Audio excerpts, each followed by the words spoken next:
네, 우리 정치의 한 달 앞을 내다보는 시간, 월간 시간입니다. 오늘은 스페셜 월간 김종인 편입니다. 김종인 전 비대위원장이 스튜디오에 나오셨습니다. 안녕하세요.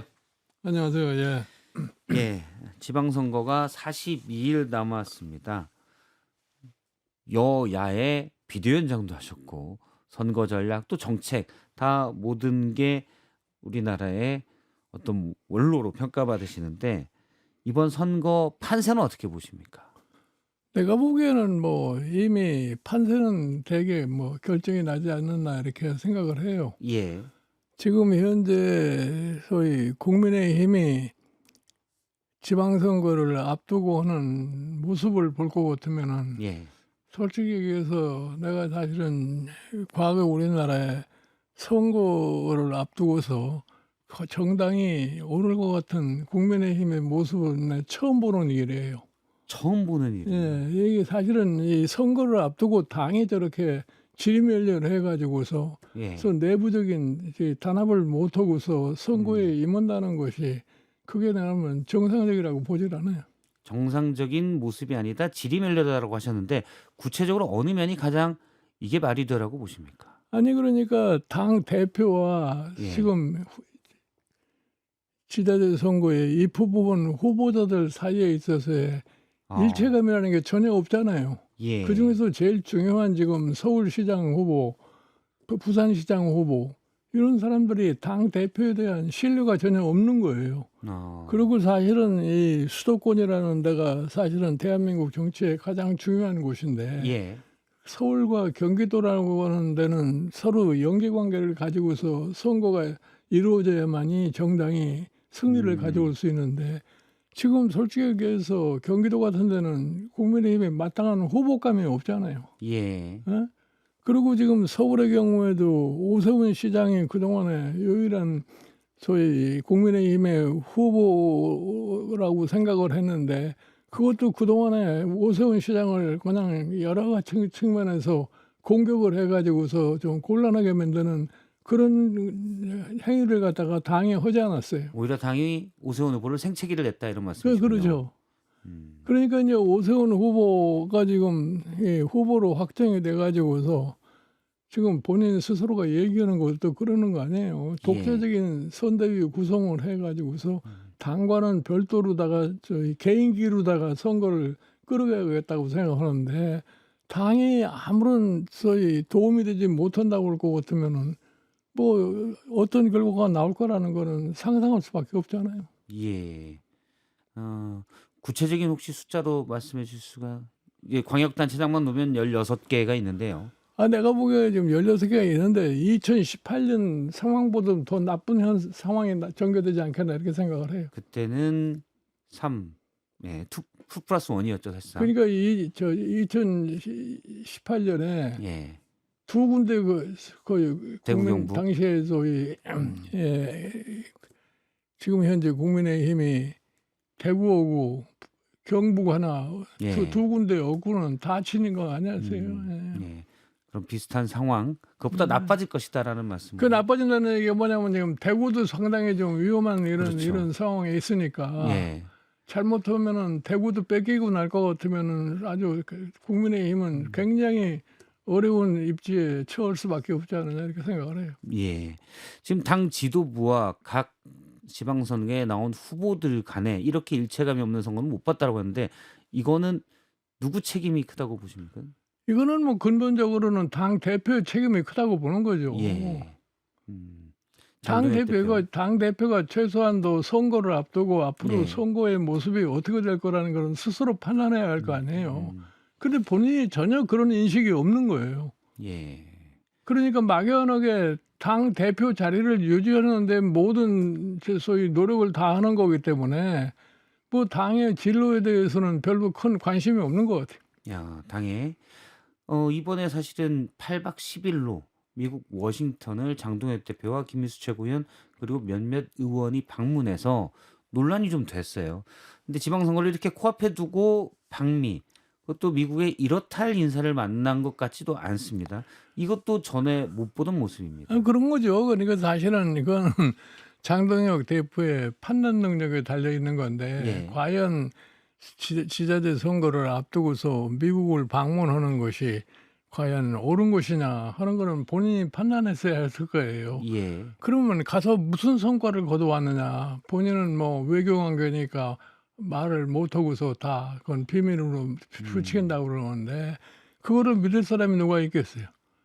그러니까 사실은 선거라고 하는 것을 볼 것 같으면은 별로 외교나 안보 이런 측면이 선거에 큰 영향을 미치지 못해요. 예. 근데 뭐 엉뚱하게 무슨 뭐 소위 안보를 위해서 뭐 미국을 갔다 왔느니 뭐 이런 식으로 얘기를 하고 현 정부가 무슨 뭐 동맹에 관해서 별로 관심이 없는 것 같으니까 그거를 좀 더 확인하기 공고히 하고 보장하고 확인하기 위해서 갔다 왔다 이런 얘기하는 거는 본인이 뭐 자기 변명에 불과한 거라고 생각하고 내가 예. 보기에는 뭐 지금 같이 간 사람들 사이에서도 서로 의견이 맞지 않아 가지고서 좀 서로 좀 논쟁을 좀 하지 않았나 하는 이런 생각도 들고 그래요. 근데 예. 여하간에 선거를 준비하는 정당으로서는 참 석연치 않은 짓을 하지 않았나 이렇게 생각을 해요. 예. 그러면 이번에 사실은 장동혁 대표가 미국에 간 거에 대해서도 구체적으로는 배현진 의원이 "이거 잘못됐다. 갔다 오면 거취 표명을 하라."라고 그랬습니다. 돌아온 다음에 기자간담회에서 기자들이 거취 표명에 대해서 물어보니 "내 거취는" 당원들이 선출해서 이 자리에 있는 거고 "내 거취는 내가 판단한다."고 했어요. 여기에서 이제 많은 분들이 '지방선거 참패 이후에도 장동혁 대표가 리더십을 유지하려고 하겠구나.'라고 추측을 하거든요. 어떻게 아니 나는 보시는지. 그게 정치인으로서 착각하고 한다고 생각을 하는데 예. 만약에 이 지자체 선거에서 참패를 했을 적에 자기가 과연 그 자리를 유지할 수 있다고 생각하는 게 나는 정치인으로서 굉장히 좀 문제가 있는 사람이라고 생각을 해요. 예. 예를 들어서 이 전국 단위의 대선거에서 패배를 하고 날 것 같으면은 그건 자연적으로 그 사람은 그 책임을 지고 물러나는 것이 정치인의 도리인데 예. 아니 지금 정치 패배를 하더라도 내가 이 자리를 유지할 수 있다 하는 거는 정치인의 상식에 맞지 않는 행동이 아닌가 봐요. 근데 이미 이런 주장도 있습니다. 강호의 도가 이미 땅에 떨어졌기 때문에 극우의 당원들 믿고 사실 다시 전당대회에 나와서 장동혁 대표가 리더십을 가져가려고 할 수 있다. 나는 그게 큰 착각이라고 나는 생각을 예. 해요. 사실 당원이라고 하는 사람들은 소위 선거에서 이기를 바라는 사람인데 예. 선거를 갖다가 완패를 하고 난 다음에 그 당원이 자기를 또 지지해 줄 거라고 이런 착각은 본인만 하는 거라고 나는 생각을 해요.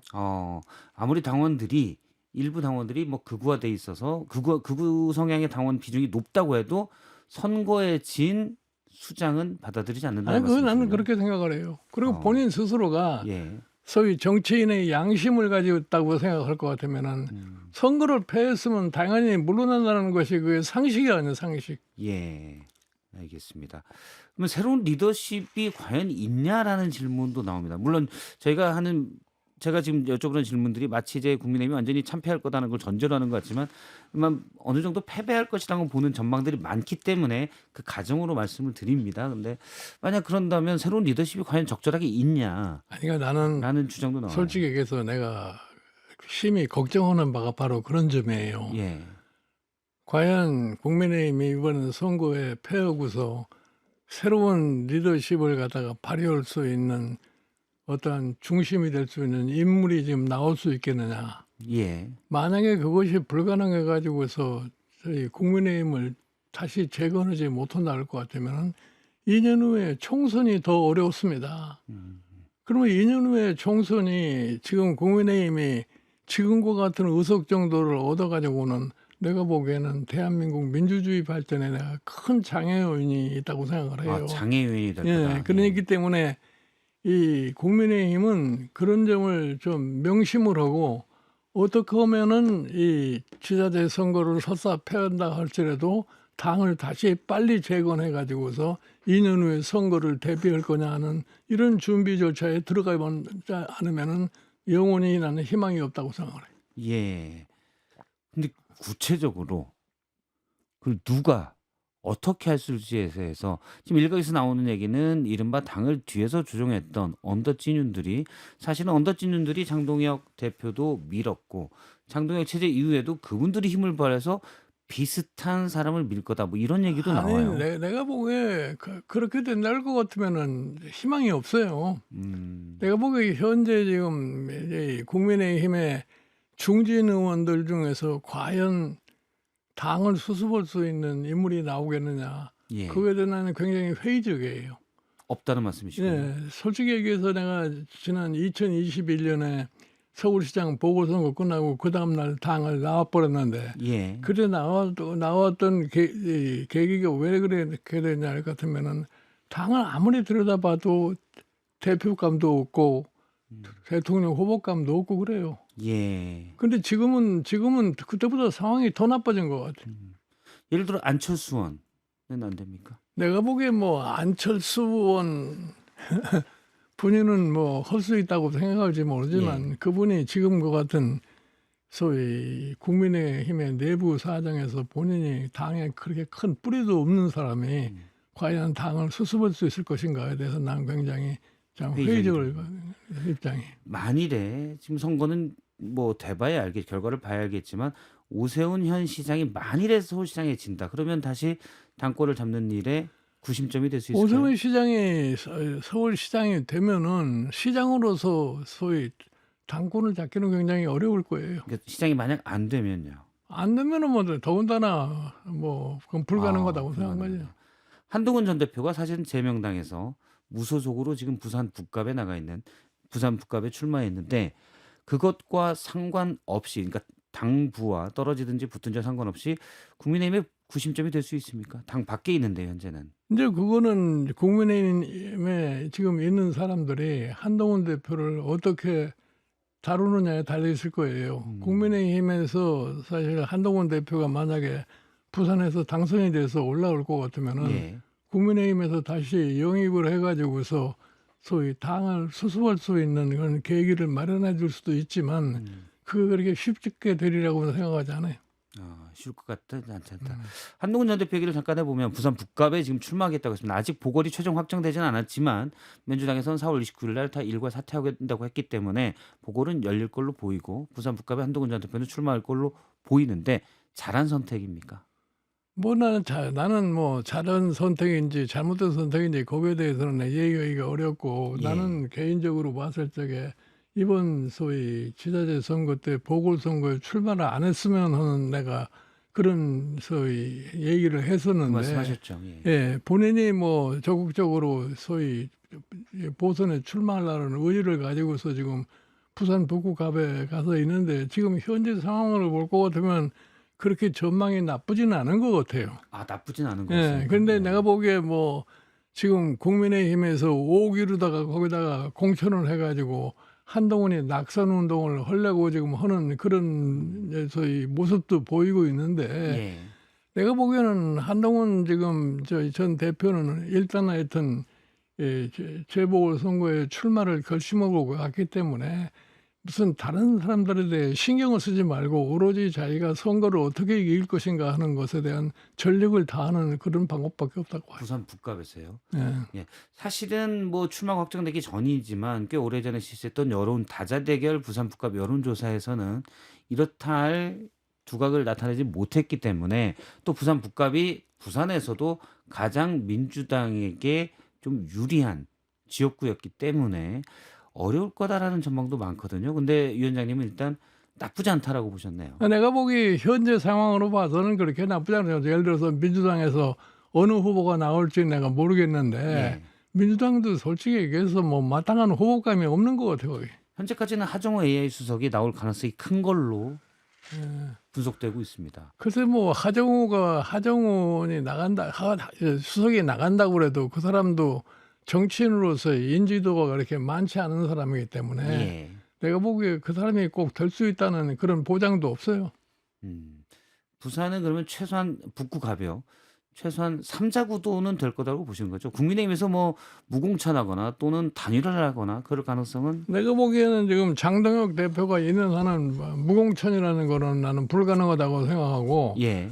하여튼 어떤 경우든지 한동훈 지금 전 대표가 국회의원으로 당선돼서 오는 거는 막아야 된다고 생각하는 것이 지금 국민의힘의 지도부의 입장이기 때문에 예. 그건 뭐 두고 봐야 알 일이에요. 일단 뭐 무공천이나 그럴 가능성은 좀 적게 예. 보시는 거고요. 서울시를 좀 여쭤보도록 하겠습니다. 후보가 사실상 이제 확정이 됐어요. 국민의힘에서 지난 주말에 오세훈 시장을 확정하면서 오세훈 시장 대 정원호 전 성동구청장의 대결이 됐습니다. 어떻게 유권자들이 눈여겨볼 만한 포인트는 뭐가 있고 판세는 어떻게 보시는지. 내가 보기에 나는 내가 뭐 그동안에도 늘 얘기를 했습니다마는 오세훈 시장과 정원호 지금 민주당 후보 사이에 보면은 정원호를 상대로 해서 오세훈 시장이 선거가 그렇게 쉽지가 않을 거예요. 예. 매우 어려운 선거를 할 수밖에 없는데요. 그런데 더군다나 당이 지금 모습을 아주 고약하게 보여주고 있기 때문에 예. 이번 선거가 그렇게 이제 뭐 지난번 두 번의 시장 선거처럼 그렇게 쉽게 되지는 않을 끝나지는 거다. 않을 거라고 봐요. 어려울 거라고 보시는군요. 예. 네. 그러면 민주당 얘기도 좀 여쭤보도록 하겠습니다.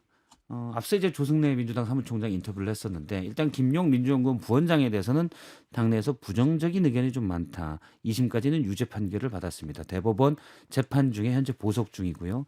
김용 부원장은 계속 출마를 희망하고 있습니다. 경기도에. 당에서는 부정적인 의견이 많은데 위원장님은 어떻게 보세요? 내가 보기에 민주당이 정상적인 판단을 하면은 공천하기 힘들 겁니다. 지금 뭐 대통령의 최측근이라는 점 때문에 많은 분들이 아무리 막 자꾸 대통령 응원하는 것 같아요. 측근이라도 대통령을 위해서도 예. 국민이 뭐라고 생각하느냐를 갖다가 염두에 둘 것 같으면은 그 공천이 쉽지라고 생각하잖아요. 예. 이번 지방선거 지금까지 앞서 국민의힘 얘기를 쭉 했었는데 민주당은 뭐 광역단체장 또 보궐선거에 대해서 물론 보궐선거는 아직 후보 공천들이 잘 되지는 않고 있습니다.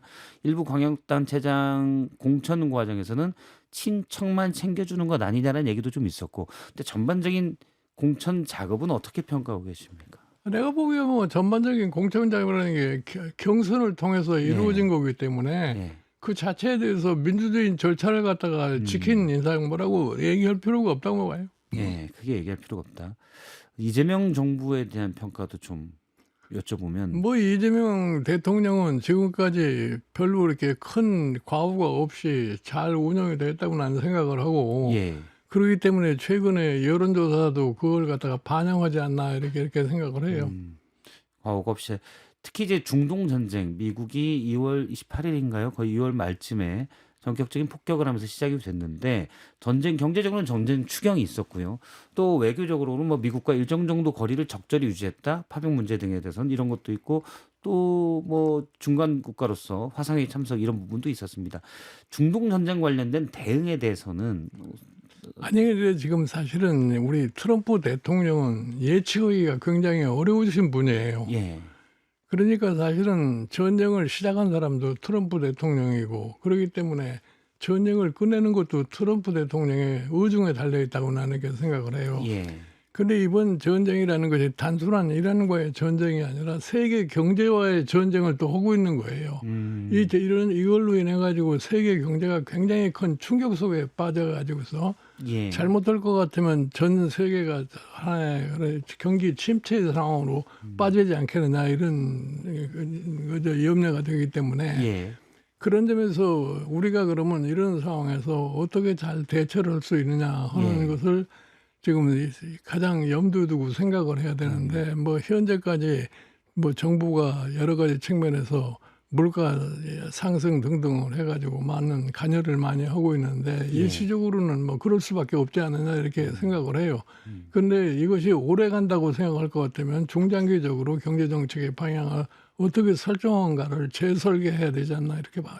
예. 위원장님께서 좀 조언해 주신다면 사실 경제수석도 하셨고 그렇잖아요. 특히 위기의 강한 면모를 보여하셨기 때문에 장기 사실 전쟁은 좀 일찍 끝나더라도 고유가 상황이 오래 지속될 거고 그 악영향은 오래될 거다는 분석들이 많습니다. 어떻게 대응하는 게 좋습니까? 뭐 중장기적으로는 우리가 국제 흐름에 적응할 수밖에 없다고 나는 생각을 해요. 단기적으로는 정부의 조치에 의해서 이제 뭐 물가 상승 같은 걸 어느 정도 억제할 수 있지만 이걸 오래 끌고 갈 수는 없어요. 그러니까 저 정부가 경제 정책을 갖다가 중장기적으로 진짜 어떻게 방향을 가야 되는가를 새로 설정할 필요가 있지 않나 이렇게 생각을 해요. 예. 예를 들어서 이스라엘에 이재명 대통령이 소셜 미디어인 X에 올린 글이 한때 논란이 되기도 했습니다. 이스라엘 병사가 사실 2년 전에 팔레스타인 군인 시신을 이제 버린 거를 약간의 가짜 뉴스가 들어가 있는 아동이다라고 해서 들어가 있는 트윗을 리트윗하면서 논란이 됐는데 그 뒤에 좀 비난이 있으니까 아무리 이스라엘 미국과 동맹이어도 보편적인 인권에 반하는 행동은 비판받아야 된다는 취지로 얘기했습니다. 야당 일각에서는 한미동맹을 저해하는 행위다라고 했고 또 여당에서는 보편적인 인권은 우리가 이제 얘기할 때가 됐다라는 아니, 주장이었는데 그러니까 그거는 뭐 이재명 대통령이 조금 과도하게 그 문제를 취급했다 할지라도 예, 그 뭐 일반 상식으로 봤을 적에는 지금 이스라엘이 하고 있는 행위 자체가 그렇게 모든 걸 찬양할 수는 없는 거예요. 예, 근데 그걸 한미 동맹과 결부시켜 가지고서 뭐 이러고 저러고 얘기한다는 건 난 별로 이렇게 달가운 일이라고 생각하지 않아요. 예. 전쟁 범죄나 반인권, 반보편적 상식에 어긋나는 것들은 당연히 우리가 규탄할 수 있다는 아유. 말씀이시군요.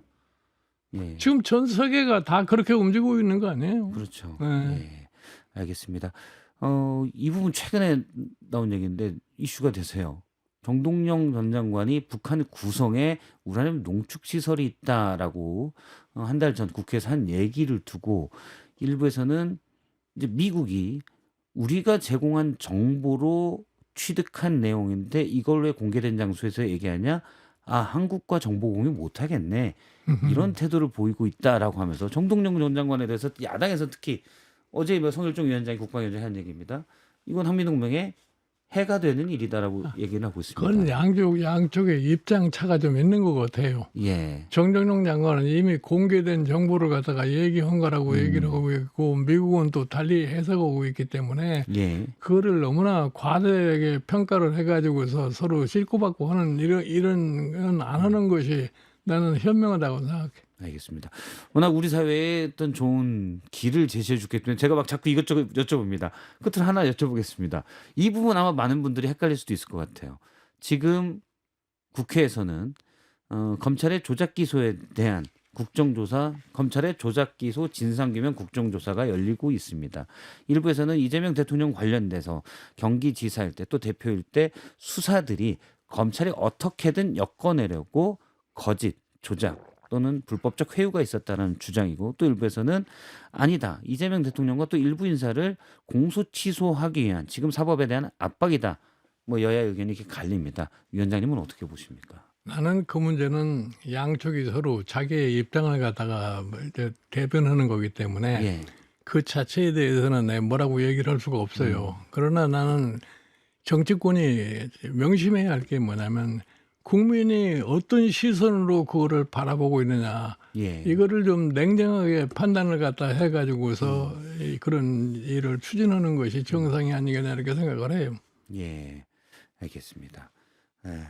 오늘 뭐 좀 헷갈리는 부분에서 이거 어떻게 봐야 되지 하는 분은 오늘 김종인 위원장의 월간 김종인의 그 대답을 참고하시면 좋을 것 같습니다. 월간 김종인 전 비대위원장이었습니다. 고맙습니다. 네, 고맙습니다. 예.